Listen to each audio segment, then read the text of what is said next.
Olá pessoal, bem-vindos a mais um vídeo. Hoje nós vamos falar sobre seção T. Vamos lá? Roda a vinheta!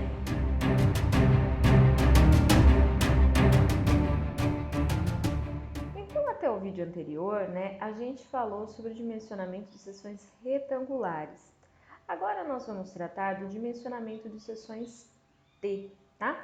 Então, eu estou mostrando aqui para vocês, neste desenho, as características geométricas da viga T. Então, olha só, eu continuo tendo altura H e altura útil D, tá? A altura útil continua sendo a distância da borda mais comprimida até o centro de gravidade de armadura tracionada. E eu tenho o BW como sendo a alma desta viga T. E o BF é a largura da mesa, como está indicado aqui no desenho também, tá?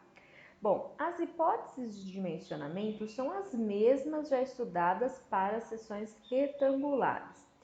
Para avaliar também a necessidade de armadura simples ou armadura dupla, continua valendo também os mesmos limites de x sobre d que a gente estudou, tá? Então, x limite para o caso de concretos da classe C20 a C50 continua sendo 0,45D, tá? Então, onde nós podemos encontrar vigas com seção transversal T? Bom, nós podemos, ter vigas pré-fabricadas, então elas já vêm da fábrica com o formato da seção transversal em T, mas nós também podemos ter casos de vigas moldadas no local. Como isso? Bom, se eu tiver uma viga retangular que trabalha em conjunto com as lajes vizinhas, eu posso considerar uma seção T fictícia. Bom, então imagine assim, imagine que a gente tem um piso em concreto armado, então eu tenho uma laje maciça apoiada em vigas. O que pode acontecer? Olha só, a laje e a viga, elas não trabalham independentemente, tá? Porque as estruturas de concreto são monolíticas. Então, se houver uma ligação adequada entre a laje e a viga, tá? Uma parte da laje poderá colaborar para a capacidade resistente e rigidez dessa viga, tá? Então, essa ligação eu vou promover com a utilização adequada de armaduras. Bom, então assim, uma parte da laje colabora para a capacidade resistente da viga, desde que as faces comprimidas das lajes e das vigas estejam no mesmo plano horizontal. Bom, então eu vou ter essa viga T constituída por duas partes, a alma ou nervura e a mesa que corresponde às partes das lajes que se ligam à viga. A decisão de considerar ou não uma seção T no projeto é uma decisão do projetista, tá? É evidente que se eu usar uma seção T, eu vou ter um maior momento de inércia, então ela vai ficar com uma rigidez, a flexão maior, tá? Aí o dimensionamento, considerando a viga como sendo retangular ou como sendo seção T, vai ficar a critério do projetista. Assim, o dimensionamento feito com a viga retangular, ela fica a favor da segurança. Uma outra possibilidade são as lajes nervuradas, podem ser moldadas no local ou pré-moldadas, tá? Elas são dimensionadas com os critérios da viga T, pois entre as nervuras eu tenho material inerte, um material de enchimento, como eu estou mostrando aqui para vocês na figura, tá bom? Então, vamos entender como é o comportamento de uma viga T. Então, para isso, vamos considerar essa viga T que eu estou mostrando aqui para vocês na figura. Vamos observar o panorama de fissuração dessa figura aí, tá? Da nossa viga, para entender melhor o comportamento. Então, olha só, vou fazer um corte AA e observar como que fica esta seção da viga. Então, observe só, tá? Na seção A, eu tenho um momento positivo. As fibras superiores estão comprimidas e as fibras inferiores tracionadas. Estão vendo que tem aí fissuras na parte inferior, né? Na parte tracionada, tá? Bom, nessa parte de momento positivo, eu posso ter duas situações, tá? Eu posso ter a primeira situação, que eu vou chamar aqui de viga T verdadeira. Então, eu tenho uma região comprimida em forma de T. Então, eu tenho mesa e parte da alma comprimida colaborando para a capacidade resistente desta viga, né? Nesta seção. Eu posso ter uma segunda situação que é a falsa T, tá? Uma viga falsa T. Então, a região comprimida, ela é formada apenas por parte da mesa, porque a linha neutra passa na mesa, como eu estou indicando aqui na figura. Então, ela passa a ser equivalente a uma seção retangular, que em vez de ter a largura, né, BW, ela tem a largura BF, que é a largura da mesa. Bom, então isso aí é o que eu tenho na seção A. Vamos imaginar que a gente faça um outro corte agora na seção BB, que é aí na região junto aos apoios. Então, o que eu tenho aí? Observa o panorama de fissuração. Eu tenho fissuras na parte superior, porque aí eu tenho um momento negativo. Fibras comprimidas estão na parte inferior e fibras tracionadas na parte superior. Então, eu tenho tração nas fibras superiores, ou seja, a mesa está tracionada. Assim, não há contribuição das lajes na região comprimida da viga. Então, eu vou considerar também que é uma seção retangular, como eu estou mostrando aqui para vocês. Bom, assim, para termos uma seção T verdadeira, a laje deve estar obrigatoriamente no lado da viga submetido a tensões normais de compressão. Se a laje estiver no lado tracionado, a sua contribuição à flexão não existirá, né? Uma vez que não se considera que o concreto resiste às tensões de tração, né? Nesse caso, nós vamos considerar apenas a capacidade resistente proporcionada pela seção retangular da viga. Assim, vamos entender isso um pouquinho melhor? Vamos considerar então uma viga contínua associada a lajes adjacentes, como eu estou mostrando aqui nesse desenho. Então, olha só, se eu tiver uma viga T normal, tá? Que eu estou mostrando aqui nesse primeiro desenho. Então, a laje está na parte superior aí da viga, tá? Olha só, se eu tenho uma viga contínua, na região entre os apoios, eu tenho um momento positivo, como está desenhado aí. Lembra que a gente desenha sempre o diagrama de momento onde está tracionando, por isso que eu desenhei na parte inferior. O momento positivo traciona as fibras inferiores. Então, né, nesse caso, no meio do vão, eu posso ter a região comprimida com o formato de T e, portanto, considerar uma seção T, tá? Lembrando que vai depender aí da posição da linha neutra, mas existe uma chance de ser considerada uma seção T para o valor aí do momento máximo. Bom, agora, se eu estiver pensando na região do apoio central, aí, do apoio intermediário, eu tenho um momento negativo. O momento negativo, ele traciona as fibras superiores. Então, a região superior que vai estar tracionada. Ou seja, a região comprimida é a região inferior. Então, eu vou ter aí uma seção retangular. Então, observe que eu tenho trechos dessa viga que eu posso considerar seção T e trechos que eu considero seção retangular. Bom, e se eu tiver uma viga invertida? Também vai inverter essas considerações que eu acabei de falar. Então, olha só, na região entre os vãos tem um momento positivo. O momento positivo traciona as fibras inferiores. Então, tracionou as fibras inferiores, vai estar comprimida a parte superior. A parte superior tem o formato retangular agora, então eu considero seção retangular. Já no apoio, né, na região ali do apoio intermediário, o momento traciona as fibras superiores. Então, o que eu tenho? Eu tenho na parte inferior uma região comprimida. Portanto, eu posso ter aí uma seção T, né? Uma seção de concreto comprimido que tenha o formato de T. Vamos voltar para a nossa ideia lá do pavimento em concreto armado, né? Então, eu falei que poderia ter uma parte da laje que colaborasse com a capacidade resistente da viga.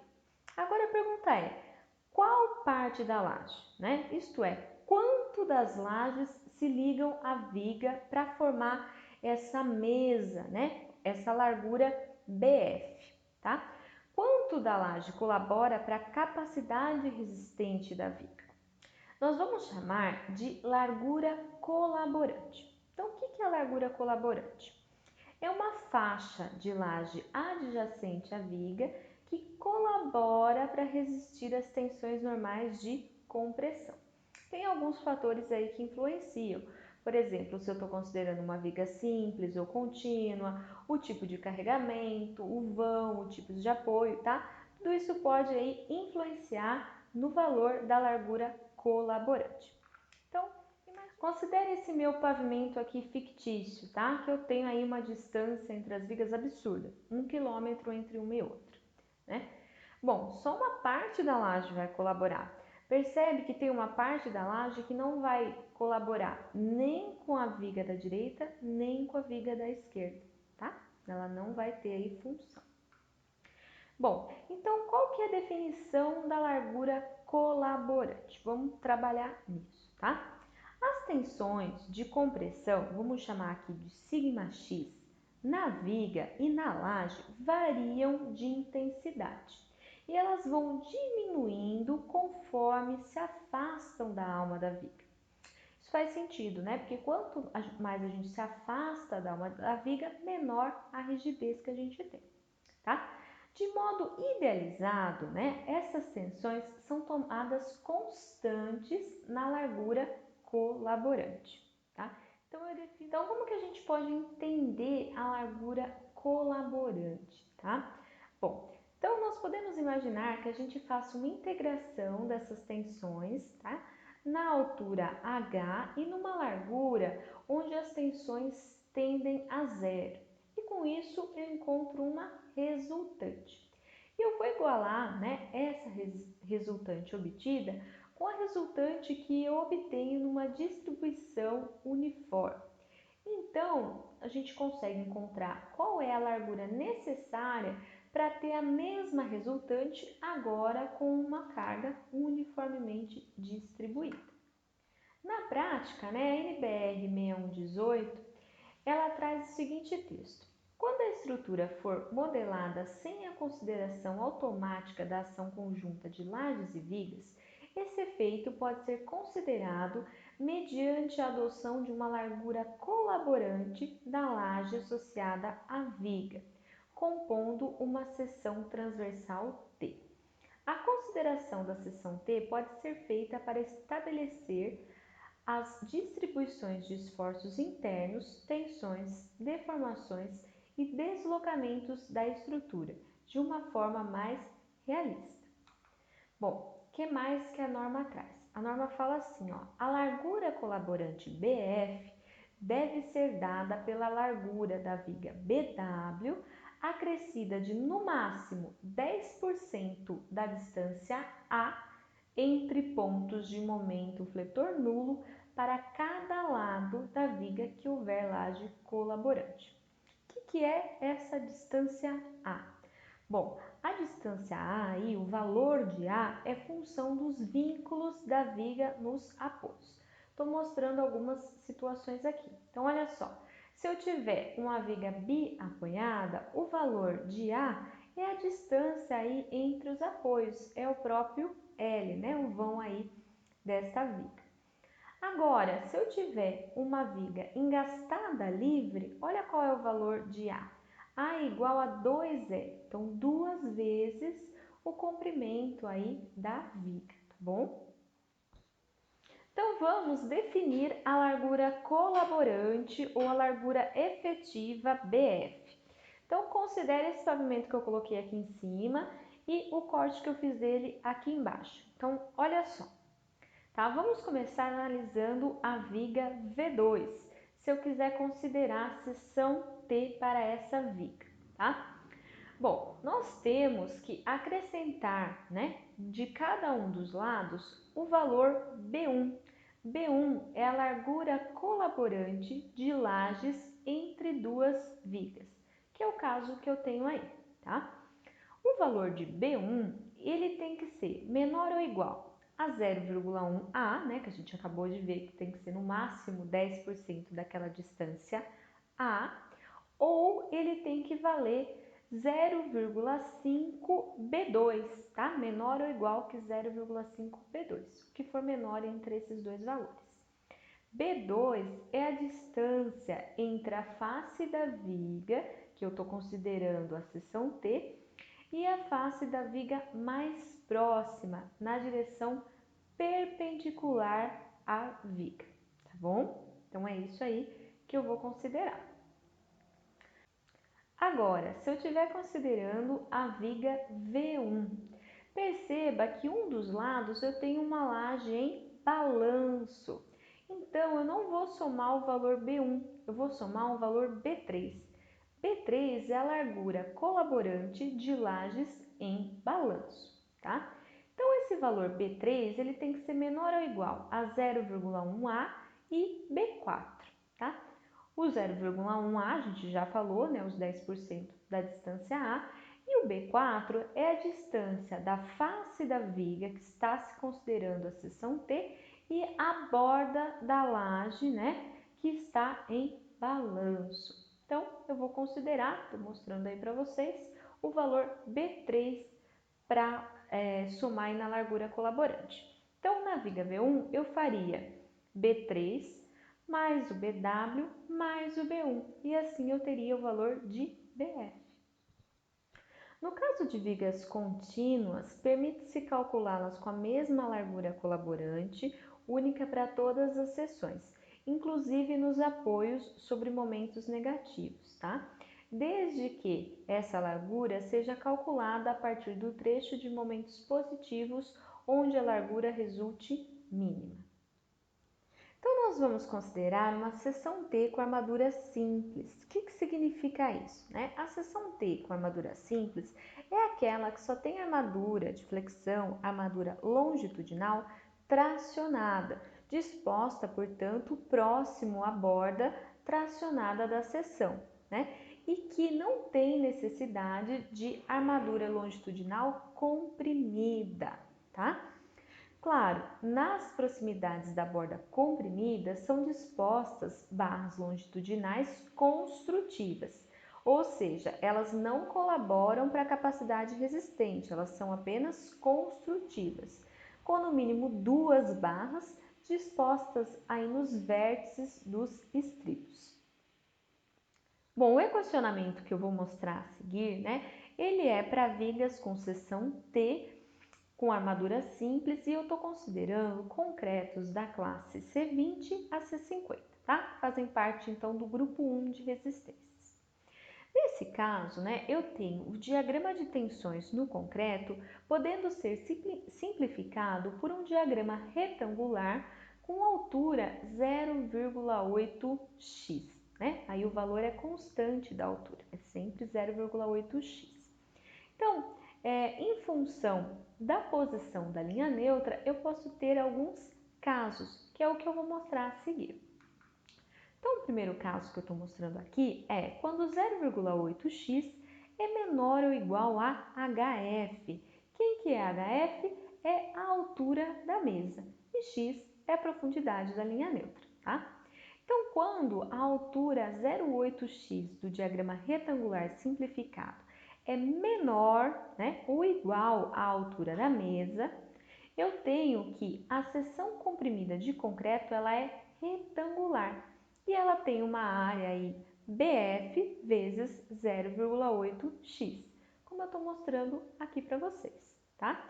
Desse modo, o dimensionamento ele pode ser feito como se fosse uma seção retangular, com largura agora BF, né, em vez de BW. E a gente pode aplicar as mesmas equações que a gente já desenvolveu para a seção retangular com armadura simples. Isso pode ser feito porque o concreto tracionado não é considerado. Então, eu desprezo tudo que eu tenho abaixo da linha neutra. A outra situação que eu posso ter é a situação onde 0,8x é maior que HF, ou seja, maior que a altura da mesa. Nesse caso, a seção comprimida de concreto não é retangular. Tá vendo aqui no desenho? Ó, ela tem esse formato de T.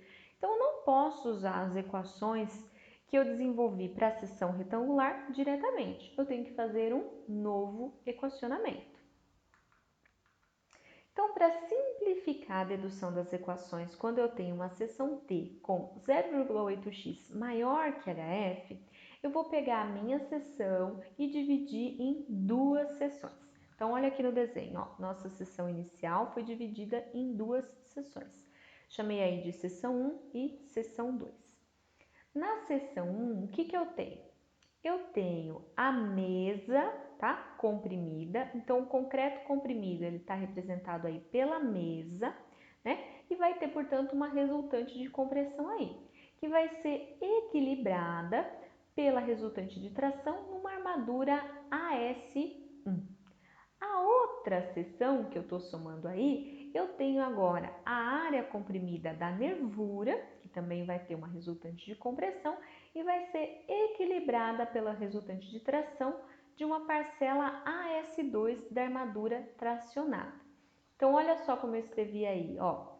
Eu vou ter AS igual a AS1 mais AS2. E também o momento solicitante de cálculo, ele vai ser uma soma do que vai ser resistido na seção 1 com o que vai ser resistido na seção 2. Então, olha só, nós pegamos a seção T e transformamos em duas seções retangulares. Se eu somar duas seções retangulares, eu tenho a seção T que eu quero fazer o dimensionamento, tá? Então, isso vai facilitar na hora do equacionamento. Olha só. Conforme essa decomposição que a gente adotou para a seção T em duas seções retangulares, o momento fletor total é dividido em duas parcelas.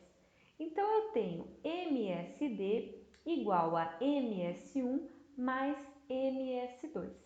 MS1 é o momento resistido pela seção 1 e MS2 é o momento resistido pela seção 2, tá? Então, vamos analisar separadamente. Primeiro a seção 1, depois a seção 2. Bom, para a seção 1, a área de concreto, né, que aqui a gente está vendo na figura, ela é o produto entre a largura da mesa, descontado a largura da alma, então BF menos BW, vezes a altura HF. Então, como que eu posso obter o valor de MS1? Lembra que a gente viu na aula passada, né? O momento é igual ao valor da resultante no concreto comprimido vezes o braço de alavanca, que é a distância dessa força até o centro de gravidade da armadura tracionada. Então, olha aqui no desenho. Então, eu vou ter a resistente do concreto comprimido igual a área vezes a tensão no concreto comprimido.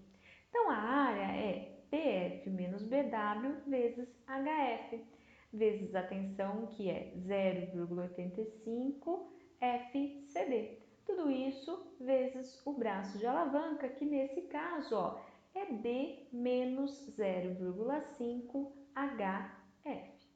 A parcela restante do momento solicitante de cálculo será absorvida, então, pela seção retangular da alma, que é a seção 2.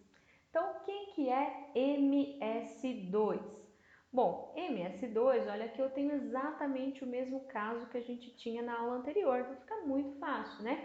MS2 vai ser igual a 0,68 FCD BWX vezes o braço de alavanca, que é D menos 0,4x, tá?